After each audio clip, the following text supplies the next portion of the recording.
We talk a lot about phonemic awareness. Would you talk a little bit about what that is and how it's addressed in your approach here? That's a great question.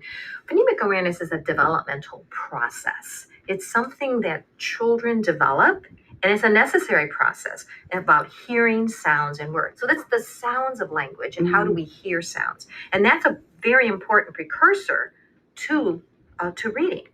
Phonics is really teaching the alphabetic code that the M says and the T says T. So it's connecting those sounds and those letters. That's important too. So teachers have to understand they're both important and that you just don't do one or the other. And in our lessons, we teach phonemic awareness, absolutely. With our picture sorting, we're teaching them to hear sounds. But even that alphabet book, when we're teaching them to connect the letter to a picture, then they can hear that sound at the beginning of the picture and develop that phonemic awareness.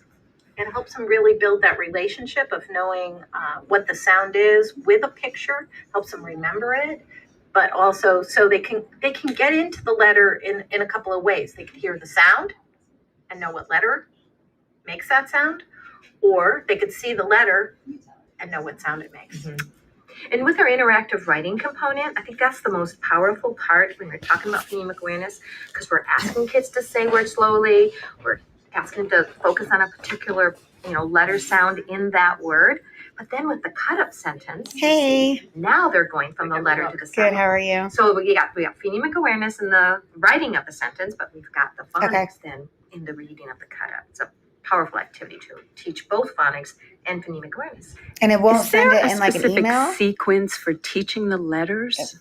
Well, there are letters that are easier to learn than others, but there's really not a sequence. Really weird. I mean, we've found you just never know when you assess kids what ones they're going to know and what ones they don't. I mean, it's like often has something to do with what's in their name. They usually know those first. But we really need to kind of follow what it is the group has a handle on and teach from there, as opposed to having a prescripted because we did do these videos list of on the order that here, we're going to do it. And what I we recommend have them in the for drive, teachers and is they're do that ABC 30 tracing, minutes long, right? too. So that the children are going to be learning those letters as they trace them in that ABC book.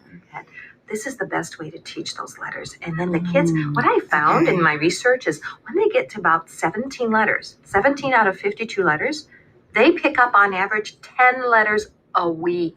Wow. It's just phenomenal. And then they practice with what they know in that pre-A lesson. And that letter learning is woven throughout the entire lesson. As the teacher is looking at her assessment, she knows which letters she should ask the student to name in their name writing or which letters to sort. Those kinds of things are going to be helpful.